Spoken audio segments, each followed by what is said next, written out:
Bien, bonjour, bonsoir, chers toutes, chers tous. Heureux de vous retrouver dans cette nouvelle capsule. Aujourd'hui, je vais parler de la métaphysique des alliances. Je vais plutôt, disons, appeler ou nommer cela la métaphysique des anneaux de mariage, de fiançailles. En tout cas, il s'agit ici de prendre en considération ce qu'on appelle usuellement les bagues de mariage, les bagues de fiançailles et tout le reste. Mais cela restera strictement dans le cadre du mariage, de cette conjugaison conjugale que l'homme et la femme entretiennent de façon plus intime. Puisque lorsqu'on parle de ce mariage-là, de cette relation conjugalement conjuguée, on se rend compte qu'il s'agit de quelque chose d'intime. Et tout ce qui est intime est en relation avec le pouvoir des anneaux. Oui, c'est vrai, je n'ai pas dit le Seigneur des anneaux, tant mieux, parce qu'il s'agit justement du pouvoir des anneaux. Ce que l'on remarque généralement, c'est que les grands symboles métaphysiques sont perdus. Bon, pas perdus dans le sens de quelque chose est perdu, mais perdu parce que la conscience moderne actuelle n'arrive plus à accéder à cette information. Non pas qu'elle n'est pas là, mais elle est vraiment là. Seulement que la conscience moderne actuelle s'est détournée complètement de la nature principielle des choses. Et par conséquent, il est plus difficile à cette conscience moderne de comprendre les dimensions du sacré des choses qui nous entourent. Aujourd'hui, les choses sont tombées dans ce que j'appelle la banalité, parce que les choses sont tombées dans la normalité. La normalité introduit la banalité, car lorsqu'une chose est normalisée, on perd complètement sa connexion intuitive. On fait parce que la chose doit être faite, parce que c'est toujours comme ça qu'on fait. Et les générations qui viennent après sont incapables de transcender les normes et tout le monde fait ce que les normes disent de faire. En fait, on oublie tout simplement la première impression d'où les normes ont peut-être été tirées et par après, cette connexion au-delà des normes ne se faisant plus, la société stagne et se trouve piégée dans des normes. Et généralement, lorsque vous voulez sortir de cet état normosé, les gens vous critiquent. Les gens estiment que vous êtes anormal, c'est-à-dire que vous êtes en dehors de ce qui est normal. Et automatiquement, on vous percevrait comme un déséquilibré mental, un fou. Un fou parce que justement, vous ne correspondez plus au prototype de ce qui est normal. Et aujourd'hui, avec l'ère du Verseau, les gens ont commencé donc à se foutre royalement de ce qui est normal, de ce qui a toujours été dit normal. Et vous savez, les parents de nos parents, ou même nos parents récents, nos derniers parents, ont vécu dans une ambiance de normalité, d'accord? Parce que ce sont des personnes qui ont toujours fait ce qu'on leur disait de faire, alors qu'aujourd'hui, nous avons plus affaire à une jeunesse on ne peut plus rebelle qui souhaite faire les choses autrement, même si cette jeunesse-là va faire des erreurs, elle accepte les erreurs tant que justement elle préfère sortir de la normalité. Pas tout le monde, oui, mais ce qu'il faut pour cette jeunesse-là, c'est la connaissance pour éviter justement de retomber dans des états dégradés qui pourraient compromettre leur élan de jeunesse, à savoir la transcendance. Alors, je voudrais parler avec vous aujourd'hui en référence à la métaphysique de la nature, c'est-à-dire à la connaissance du principe premier des choses, quelle est l'origine et la symbolique des anneaux de mariage, de fiançailles ou des alliances ou ce que vous appelez communément les bagues. Et comme je le disais tantôt, souvent, lorsqu'on parle de choses comme les fiançailles, le mariage, les bagues et tout, les gens ne font pas toujours la recherche pour savoir, mais tout ça a commencé comment? Même toutes les personnes qui se marient aujourd'hui ne se sont jamais posé la question de savoir quel est le principe premier de l'échange des bagues ou des anneaux de mariage. Pourquoi est-ce qu'une mariée doit porter son anneau? Pourquoi un marié doit porter son alliance? Aujourd'hui, on le fait parce que, bon, le droit le dit. Vous voyez, c'est ça le problème. Le droit le dit parce que c'est ce qui est normal à faire, mais on ne se demande pas quelle est l'origine, quel est le fondement de tout ça, quel est le principe premier qui coordonne, n'est-ce pas, et les alliances ou anneaux ou bagues de mariage et le fait donc, durant le mariage, de pouvoir les échanger.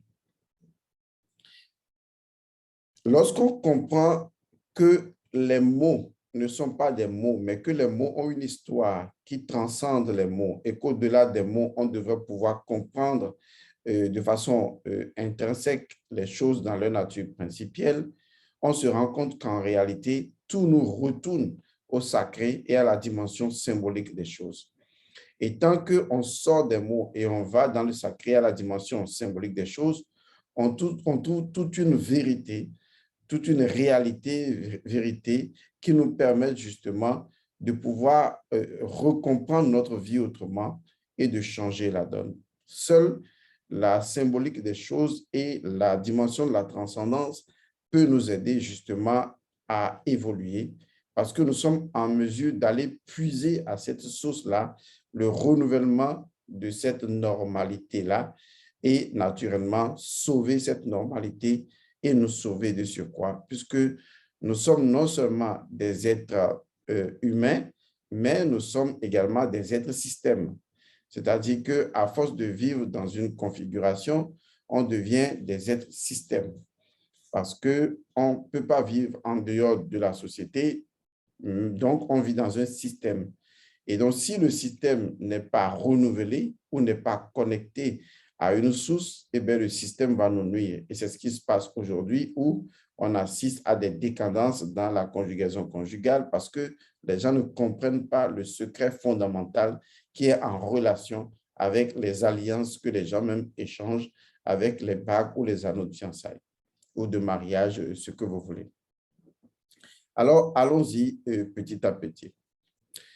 Dans les traditions initiatiques ancestrales, on considère, d'abord, je vais dire une chose, hein, quand on parle de bague de fiançailles ou d'alliance, il faut dire que la matière, pour le moment, importe peu. On ne veut pas discuter, est-ce que c'est en or, c'est en argent, c'est en cuivre.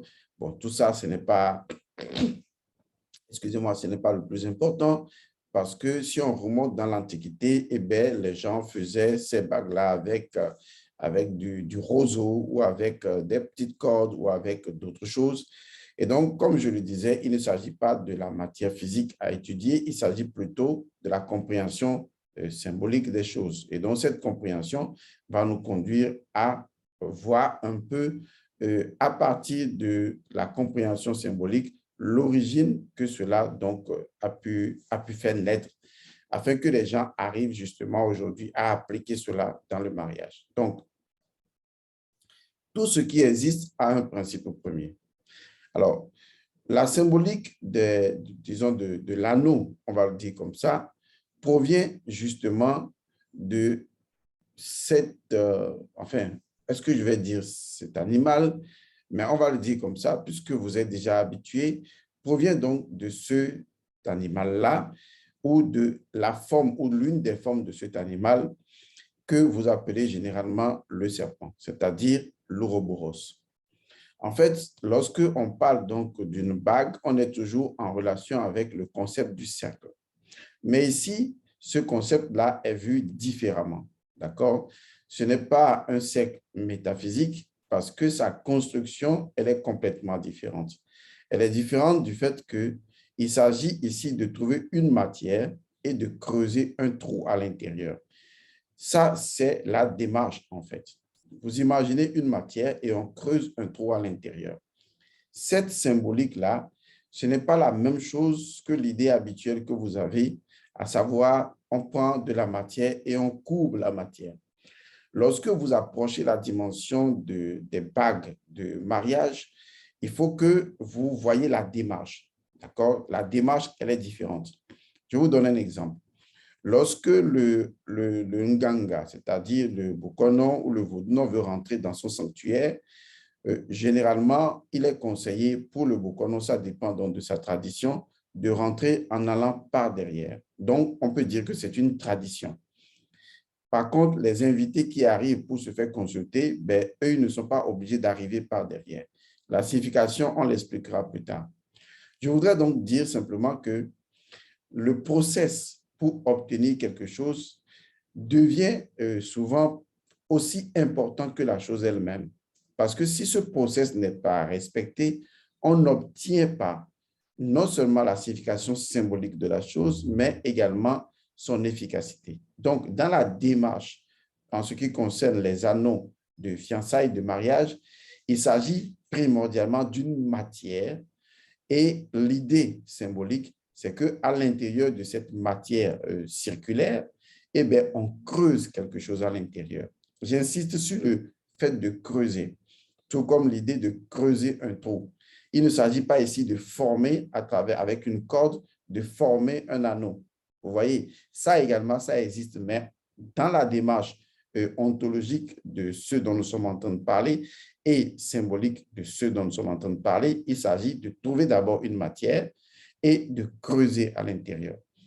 Alors, en quoi est-ce que c'est important? C'est important parce que dans les langues africaines, dans les traditions initiatiques africaines, en ce qui concerne le mariage, cela a toujours un rapport fondamental avec une énergie fondamentale. C'est l'énergie chtonienne. C'est-à-dire, l'idée, c'est la même chose qu'un puits, parce qu'un puits a la capacité de drainer une énergie chtonienne. Et donc, en réalité, lorsque vous prenez, disons, la terre, par exemple, imaginez la terre, on creuse un trou à l'intérieur. Et donc, c'est l'image de la bague, en fait. Ça veut dire que la bague est d'abord une réalité matérielle, c'est-à-dire de la dimension de Geb. C'est pourquoi tous les noms qui sont reliés à la bague dans la plupart des traditions, c'est un rapport avec Geb ou c'est un rapport avec le lingam, c'est-à-dire avec le pénis. C'est également une autre signification, mais avec ce qui est tangible, avec l'élément terre, en fait. Et donc maintenant, qu'est-ce qu'on fait? On creuse quelque chose à l'intérieur. L'acte de creuser, vous voyez, cet acte qui consiste à creuser est une démarche vers le souterrain, est une démarche vers une énergie fondamentale, c'est une énergie chtonienne. La signification, vous allez la voir tout de suite. Elle se trouve dans le fait que dans la symbolique de l'anneau, ça permet de relier des individus. Vous voyez, ça permet de, je ne vais pas dire attacher, mais de mettre ensemble deux personnes, deux lignées, deux généalogies et de les lier ensemble.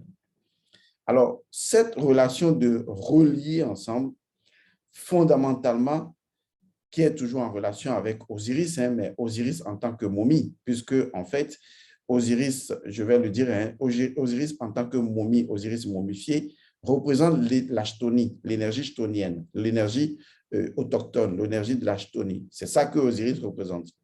Parce que vous vous rappelez que tous les morceaux du corps d'Osiris ont été regroupés pour former une momie. Et donc, dans la construction de la momie du corps d'Osiris, il faut des bandelettes, c'est-à-dire des cordelettes pour pouvoir entourer, des bandelettes pour pouvoir entourer le corps. Imaginez, cette bandelette-là, c'est la même signification que ce que j'appelle justement les bagues. D'accord? Mais c'est également la même signification que ce qui est chtonien, c'est-à-dire ce qui est souterrain, ce qui est énergie fondamentale de la racine terrestre. Je vous demande de regarder l'image et non pas de regarder les mots, de regarder la compréhension de la momie représente une énergie chtonienne parce qu'elle est fondamentalement vers le sous-sol dans la pyramide inversée et que Horus représente une autre dimension d'Osiris qui gouverne et qui représente également ce qui doit gérer l'ordre, l'équilibre dans la cité. Et il y a une troisième dimension d'Osiris qui est Osiris le transcendant, juge des morts. Donc, ces trois états-là sont complètement reliés ensemble.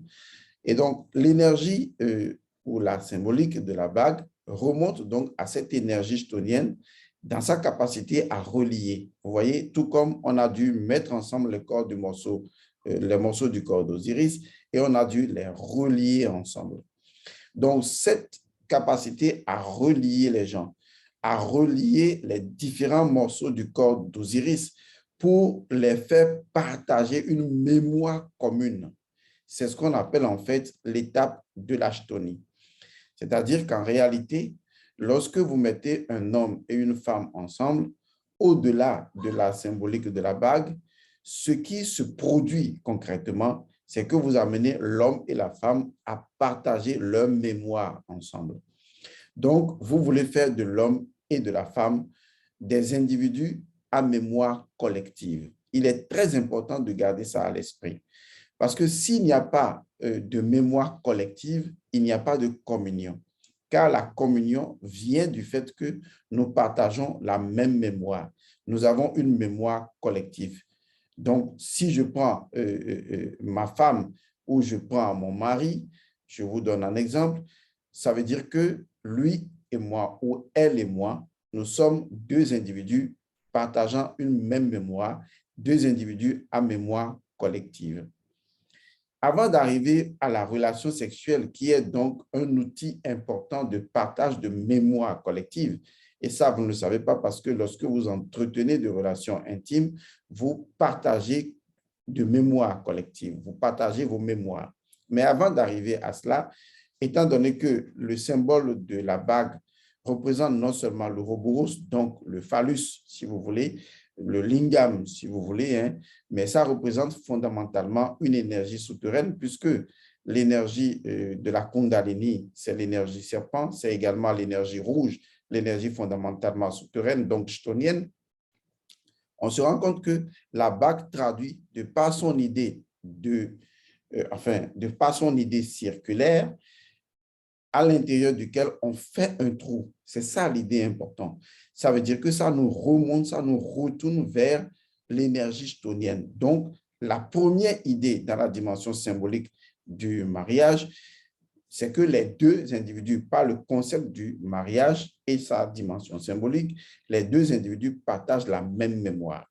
Donc, la bague représente tout simplement l'idéation du partage de la mémoire collective ou simplement l'idéation de deux personnes ou d'un couple à mémoire collective. Si vous ne le comprenez pas, vous ne pouvez pas communier avec votre conjoint ou votre conjointe parce que vous devez communier avec votre conjoint ou conjointe avant de communiquer avec lui ou elle. Si vous ne communiez pas, vous ne pouvez pas communiquer. Et donc, pour communier, vous devez partager collectivement votre mémoire ensemble. Et cela se fait à travers des techniques très simples qui permettent à l'homme et à la femme de partager la même mémoire ou à l'homme de partager sa mémoire avec la femme et à la femme de partager sa mémoire avec l'homme. Et ça, c'est très profond puisque c'est ce qui va déclencher le fondement même de la cellule familiale. Puisque la cellule familiale n'est pas seulement une cellule, c'est la fondamentale cellule de la communauté. Et donc, c'est la première communauté.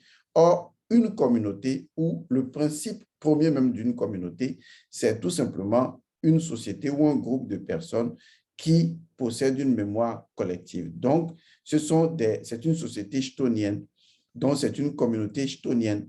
On doit dire que nous avons une famille chtonienne, c'est-à-dire un couple chtonien, l'homme et la femme qui partagent la même mémoire collective. D'ailleurs, c'est très compréhensible en ce sens que c'est du partage de leur mémoire qui se fera de façon sexuelle et biologique que l'enfant va naître. L'enfant n'est que le résultat de leur mémoire collective. C'est l'ensemble de leur mémoire de l'homme et de la femme mise ensemble qui produit l'enfant. Ce qui fait que l'enfant est né de leur mémoire collective. Il est vrai que la plupart du temps, les deux ne le savent pas. Et donc, ils font des enfants, les enfants leur ressemblent. Les enfants ressemblent caractériellement au papa ou à la maman, ou physiologiquement ou psychologiquement.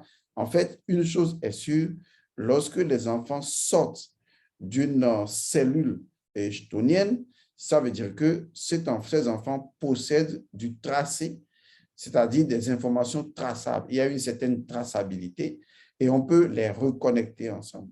Donc, la première communauté, c'est la communauté familiale, parce que c'est là où on peut dire que le père et la mère constituent la cellule chthonienne, c'est-à-dire la cellule à mémoire collective.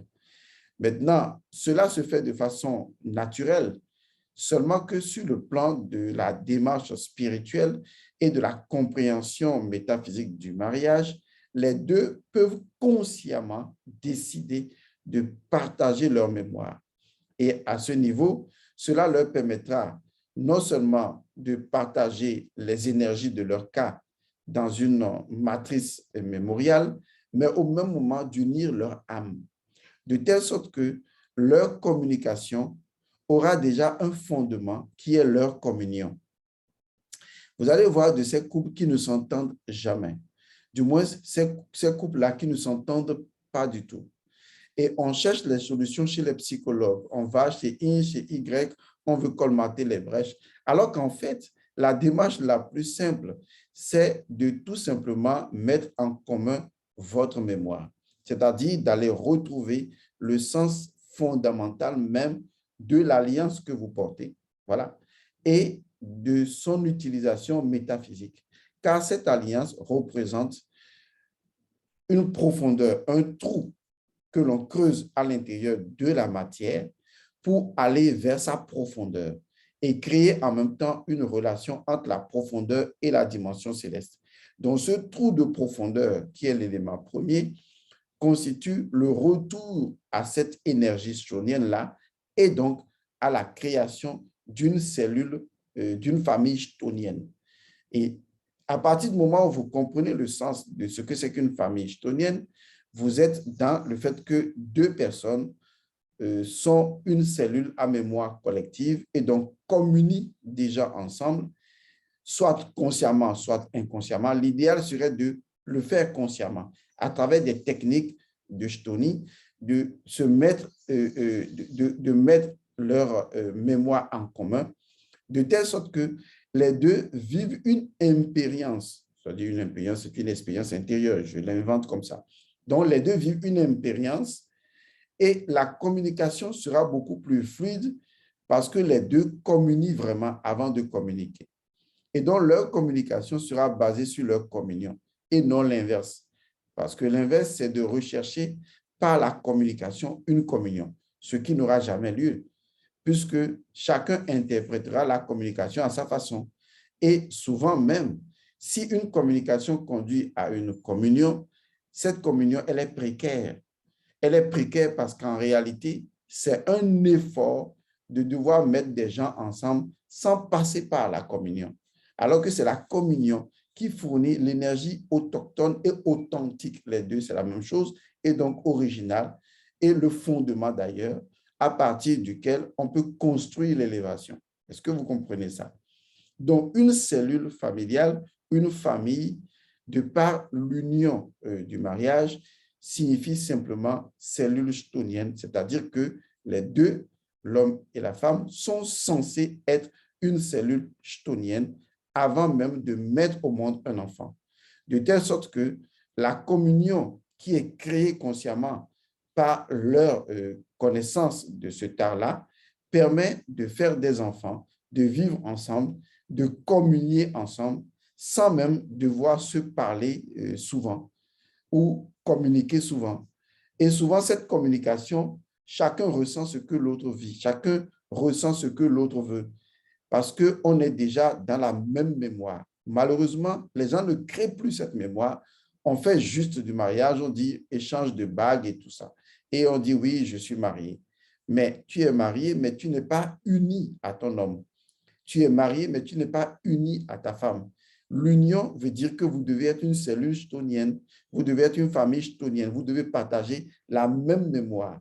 Ça ne veut pas dire que vous partagez des bagues achetées à je ne sais combien d'euros, ou de dollars, ou de francs CFA, ou de yens, ou de livres sterling. Non, il s'agit ici vraiment de mettre en pratique la compréhension de cette dimension de l'alliance-là qui relie les gens. Vous allez même voir que dans toutes les traditions initiatiques, cela revient généralement. Au départ, on utilisait les lianes d'un arbre parce que l'arbre représente déjà la dimension chthonienne, puisque les arbres possèdent une mémoire chthonienne. Les arbres se partagent les informations chthoniquement. Vous allez comprendre que ça existe. C'est d'ailleurs pourquoi les anciens ont toujours utilisé l'arbre comme étant l'homme pour montrer ce que l'homme doit être, puisque l'arbre plonge ses racines sous la terre avant de s'élever. L'arbre est la symbolique même de l'énergie chthonienne. Étant donné que l'arbre également est en relation avec, dans l'histoire du Jardin d'Éden, je vous renvoie là-bas, était en relation avec le serpent, vous voyez, puisque le serpent et l'arbre ont une intimité fondamentale ensemble. Je peux vous le prouver, si vous prenez l'histoire d'Osiris, vous allez remarquer que à la place du pénis d'Osiris qu'on n'avait pas retrouvé, qui avait été mangé par un poisson, ou enfin, selon l'histoire, eh bien, on n'a retrouvé rien du tout. Et donc, il a fallu utiliser l'arbre qu'on appelle le sycomore pour pouvoir mettre à la place du pénis. Donc, on peut dire que le pénis d'Osiris n'est plus un pénis comme un pénis normal, mais c'est devenu un pénis qui est fait avec du bois du sycomore, le même bois avec lequel on fait donc les sarcophages, vous voyez, qui permettent d'enterrer les morts ou de les conduire vers le souterrain. Et donc, le sycomore qui va être utilisé comme emblème pénien, vous voyez, c'est important de comprendre les choses. Or, ce bois-là servait également comme, d'ailleurs, le sycomore représente, le figuier représente tous les bois ou tous les arbres.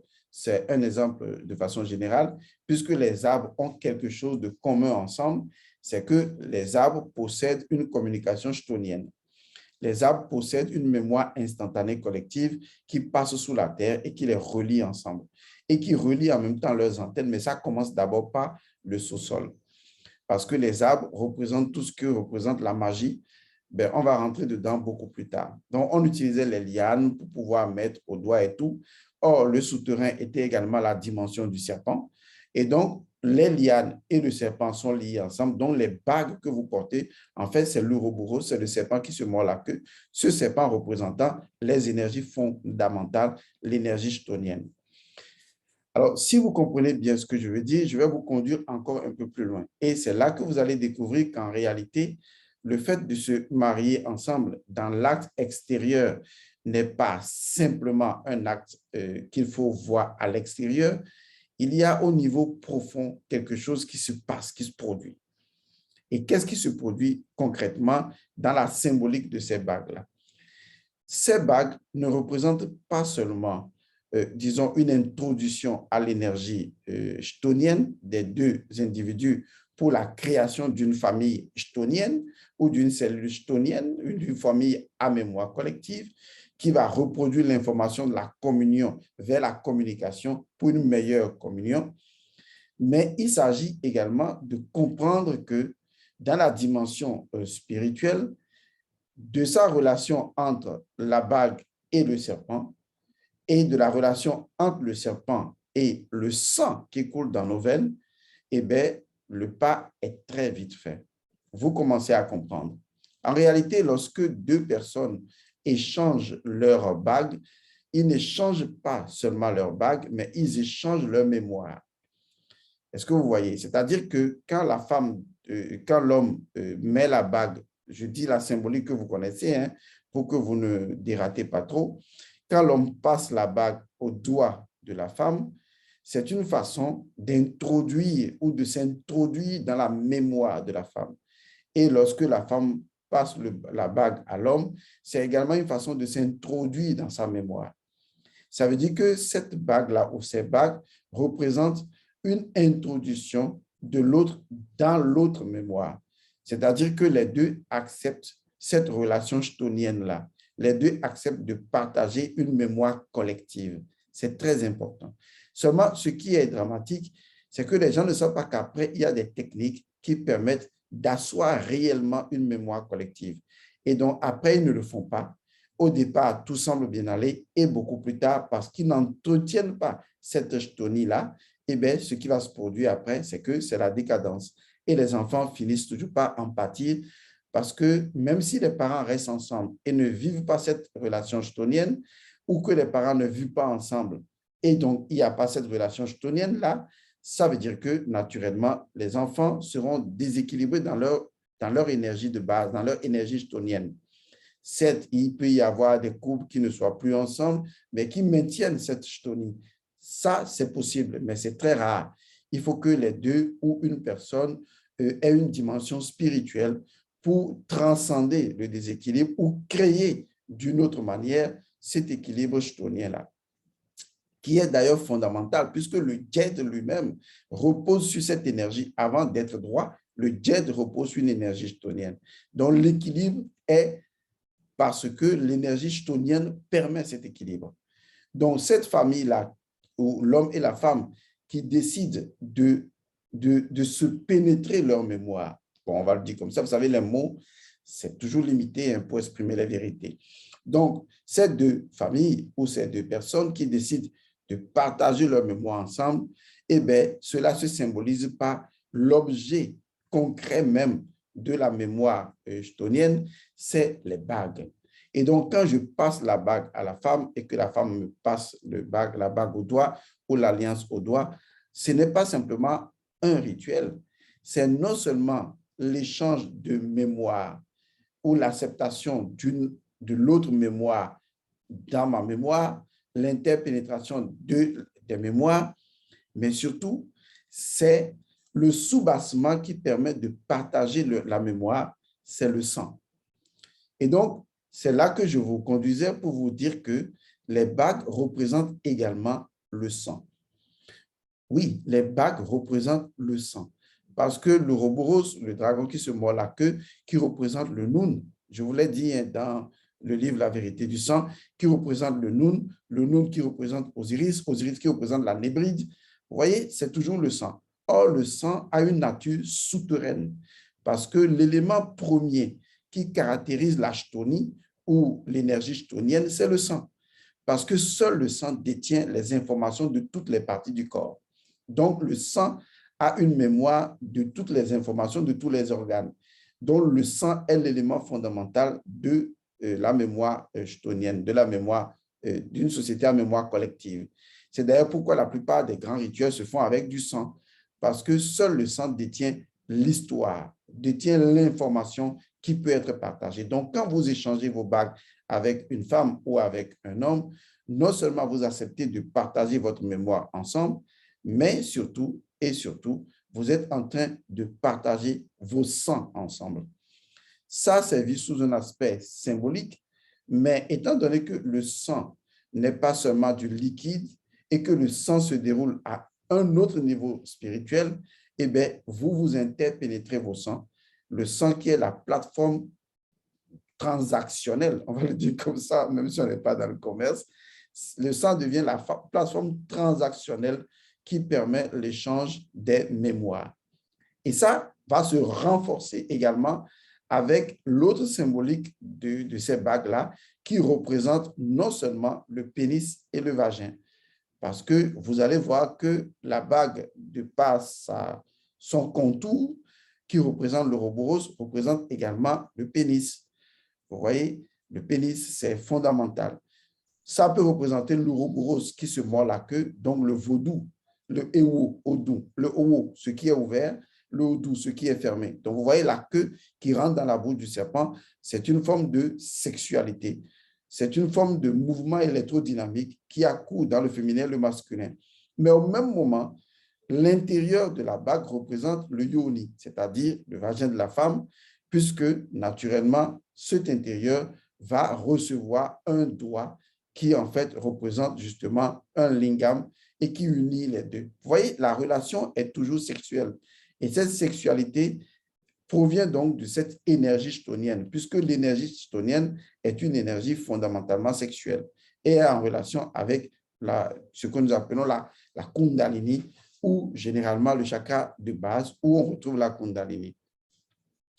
J'essaie de, comment je vais dire, de briser la normalité qui existe en vous et de vous conduire dans tous les sens pour que, en réalité, le cerveau ne retrouve plus du tout à quoi se connecter en tant que cérébral et que, de par cette confusion-là, votre esprit accède automatiquement à la symbolique des choses.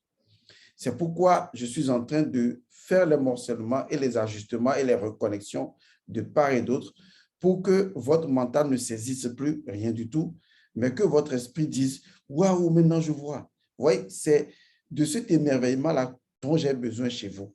C'est de cet émerveillement qu'il s'agit, car vous n'avez pas besoin du cerveau pour comprendre les choses. Sans le cerveau, vous pouvez comprendre les choses. Et c'est ça qui paraît déroutant. Sans le cerveau, on peut comprendre les choses. Il faut commencer à se le dire. Sans le cerveau, je peux comprendre les choses. Parce que le cerveau ne m'apporte pas la compréhension. Le cerveau apporte une discussion. Mais la compréhension provient de l'ailleurs. Il ne faut pas mélanger les choses, hein. La compréhension provient d'ailleurs. La compréhension est au-delà du cerveau. Le cerveau peut faire l'analyse, la discussion, la dissertation, la dialectique, mais la compréhension, eh bien, ça provient d'un ailleurs qui transcende le cerveau. Donc, le cerveau n'est pas dans la compréhension vient de l'ailleurs, mais le cerveau peut favoriser le chemin vers la compréhension, tout comme on peut se passer du cerveau et comprendre les choses. Donc, j'ai voulu partager avec vous cette petite capsule pour vous permettre de comprendre véritablement d'où prend naissance, disons, cette relation chthonienne qu'on devrait avoir au sein d'une communauté. Parce que justement, si on ne comprend pas la relation qu'il y a au niveau du mariage, vous voyez, avec la famille chthonienne, c'est-à-dire la cellule familiale chthonienne, à partir de laquelle on va créer par cette chtonicité-là une collectivité ou une communauté chthonienne, eh bien, on n'y arrivera pas. Il faut donc que le père et la mère comprennent que leur communion nécessite un travail conscient de partage de la mémoire collective et que cela ne doit pas se faire seulement à travers une cérémonie qu'on applaudit, où on mange beaucoup, les gens viennent applaudir et rentrent chez eux, mais qu'au niveau spirituel, les deux doivent cultiver par des techniques. Il y a fondamentalement 3 techniques qui permettent de créer une cellule chthonienne. Et donc, les deux, l'homme et la femme, à travers cet exercice très amusant, peuvent décider de partager leur mémoire ensemble. Ce qui est intéressant avec une cellule familiale chthonienne, c'est que quand le mari ment, tu le sais, tu le sens. Vous voyez, quand la femme ment ou dit la vérité, tu le sais, tu le sens.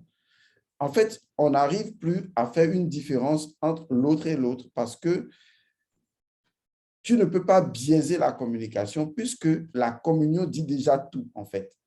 C'est ça l'élément important. Et donc, dans cette communion également, tu ne peux pas faire du mal à ton mari parce que tu ne peux pas faire non plus du mal à ta femme puisque cela revient à se faire du mal. Ce n'est pas un discours qu'on tient, mais c'est quelque chose qu'on sent. C'est comme si je décide maintenant d'utiliser la moitié du cœur contre l'autre moitié du cœur, ou que je décide d'utiliser le cœur contre le cerveau, ou d'utiliser le cerveau contre les testicules, ou d'utiliser l'estomac contre la rate. Vous voyez, lorsque on le sent, on le sait, quoi. Vous allez voir que de façon de commune mesure, les gens se disent, je sais que je ne dois pas faire du mal à l'autre. Vous voyez, vous entendez ça, n'est-ce pas? Mais pourtant, ils arrivent à faire le mal aux autres. Et ils ne s'en rendent même pas compte.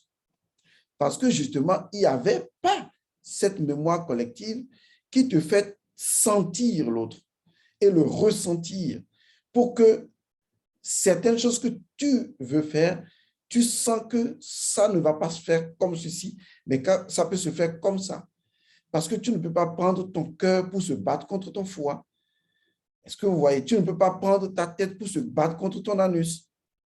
Ce n'est pas possible. Donc, il existe déjà au fond de ton organisme cette énergie chthonienne qui permet, via le sang, qu'il y ait une certaine mémoire dans ta propre biologie ou dans ton propre biologique qui fait que les organes à l'intérieur de toi ne sont pas en conflit les uns avec les autres.